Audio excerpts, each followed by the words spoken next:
Darah tinggi atau hipertensi bunyinya biasa, tapi kesannya boleh bawa maut kalau dibiarkan.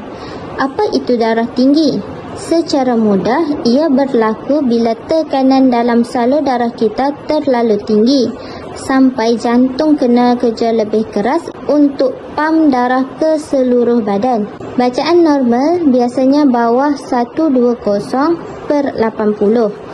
Kalau dah cecah 140/90 ke atas, tu petanda darah tinggi. Antara punca utama adalah pemakanan tinggi garam, gaya hidup sedentari, stres, merokok, berat badan berlebihan dan faktor keturunan pun main peranan.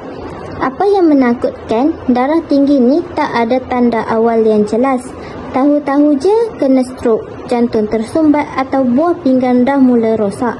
Sebab tu penting untuk pantau tekanan darah secara berkala, jaga pemakanan dan ubah gaya hidup sebelum terlambat.